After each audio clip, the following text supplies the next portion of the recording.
It's had an oil change, filter change, and it is running as smooth as anything.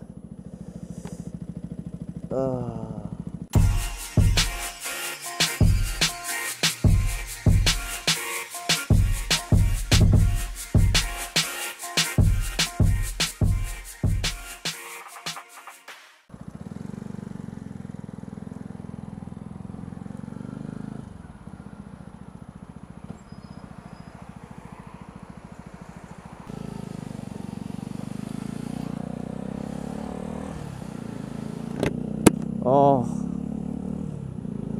it sounds so much smoother now. Everyone who rides a bike knows when you get an oil change, oh, it feels so good. Yeah, so it finished the oil change and the filter change, and the bloke came out to me and he said basically the rear brake pads need changing. But it wasn't actually too bad. It was £20. And that was to have them fitted as well, because obviously I was having the oil change and the filter change, so it wasn't like I had to pay for more fitting sort of thing. So yeah, 20 quid. So now I've got a brand new set of rear brake pads. I can't actually remember whether I've had the front brake pads changed. I think I have. I think I got them last time when I was there. So we're pretty much good to go. Oh shite. One thing though right now is the back brake isn't the best, because it's basically because it's a new material, it's got to get used to it, he said. So he told me to go easy. I don't know what easy is. But yeah, to give you guys a little price range of how much it costs for, you know, the oil and filter change plus brake pads was £93. So, and to be fair, I'll recommend Bill Smith's Motorcycles in Chester all day long, every time I've been there. It's been great service. Never had a problem. Oh, I'm going to go in this lane, you know.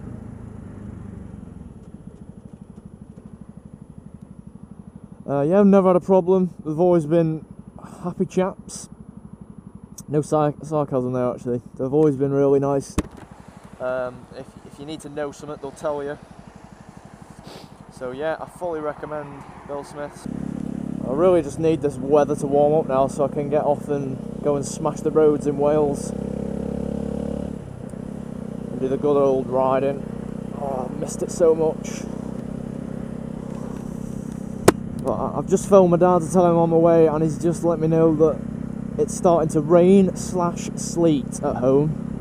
Now if you don't know what sleet means, it's basically just rain and snow mixed together. So yeah, that should be bloody interesting. Don't think so, mate. Yeah, you can see, oh shit, you can see it in the distance. It's starting to rain now, actually. This isn't going to be fun at all. Whilst I was in there as well, I had a cheeky little sit on a Triumph Daytona. The 600cc version as well, but flipping heck. I've never sat on one before, that was the first time. I've actually put the picture on Instagram as well, so you can see that. Obviously, those that follow me, you'll have already seen it, but oh my god. To be fair, I never would have seen myself sitting on like a Triumph or anything. It's always been, you know, Yamaha or something like that. But yeah, it's quite a nice bike, to be honest. Right, so today, one thing I really want to talk about today, and a subscriber kind of, they didn't hint me to the video, but they asked me a question. The question was, have I got bored of riding like the R125, like as in, am I bored of the speed?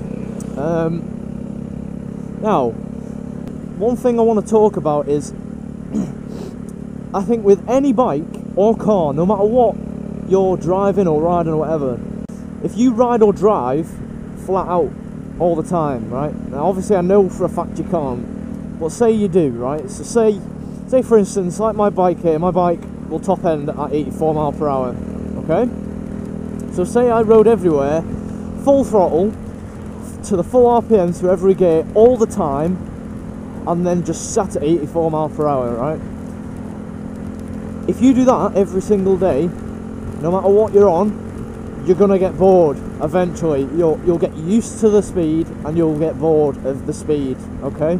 I've actually attempted at doing a vlog similar to this a while ago, but after going through it and editing it, I don't know, it didn't work out, and I ended up just deleting it because I kept rambling on about the same thing. But I'm gonna do it this time, and no matter what I'm gonna say, I'm still gonna go through with it. So yeah, if you ride top end all the time and full throttle, you're going to get used to that acceleration, you're going to get used to the speed.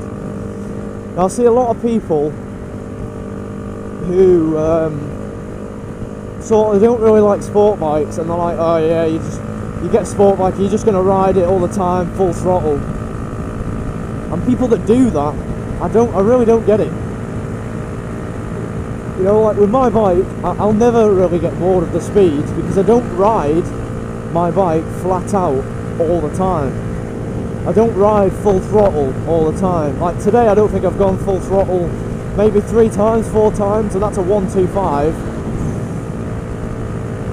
Do you know what I mean? Like, it's so hard to get my point across. I know what I mean, but it's hard to say. But basically, yeah. If you ride at like a nice normal average rate, you know, nice and smooth with the throttle, changing gears around about 4,000 or 5,000 RPM, and then maybe once or twice you then full throttle it and you go really fast, you're gonna enjoy going that fast. You know, you're gonna feel it, because you very rarely do that. So you're not used to the acceleration, you're not used to the speed. And people that do ride all the time, like flat out and always going really fast, acceleration and all that, I really don't get why you do that. Because for starters, the road itself, you know, the speed limit's for a reason. You don't ride stupid all the time on like 30-mile-an-hour roads. It's just pathetic, you know. That's my opinion, by the way. So if you do that, I don't want to offend you or anything, so don't go mental at me. Just don't start hating me for it. Do you know what I mean? It's just, I'm just trying to point out a fact that people think that, you know, once you've rode a bike with this amount of power for a year, that's it, you're going to be bored of it and you're going to hate it. No.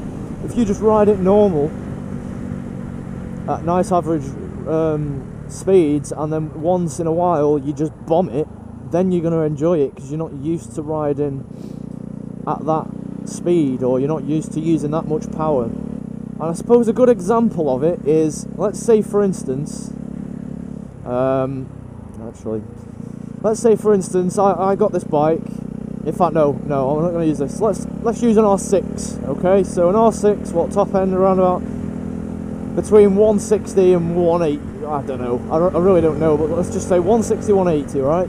And you just have a manual gearbox and no quick shift or anything.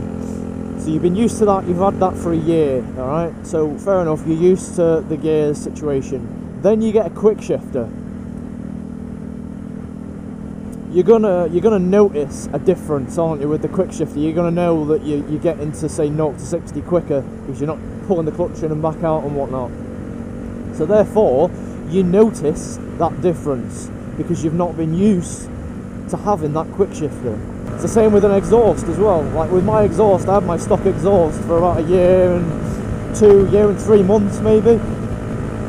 Then I decided to get an exhaust, and I noticed the difference. You know, you guys know that because I filmed the whole thing from start to finish when I got on the bike, when I started it up for the first time, when I was riding it. And it's that first time feeling, and you're not used to that difference with your bike. So I guess what I'm trying to say is, if you're used to riding at the top end, which is 84 miles per hour on this bike, if you're used to just riding 84 miles per hour all the time, full throttle, then you probably will, you'll get bored of the speed. But like me, I just ride, as you can tell, you watch my videos all the time, you'll know, I ride quite sensibly really.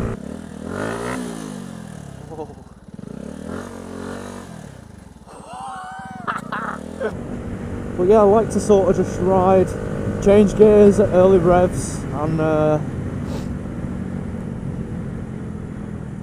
yeah, just sort of stick to the speed limit really. And it's similar as well with my baffle situation. So when I take the baffle out, I can notice it.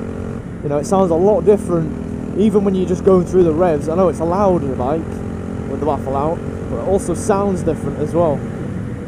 It sounds a lot more like a Moto 3 bike with the baffle out. And that's why sometimes I do ride with it out. You know, sometimes I'm in like a racy type mood, sorry.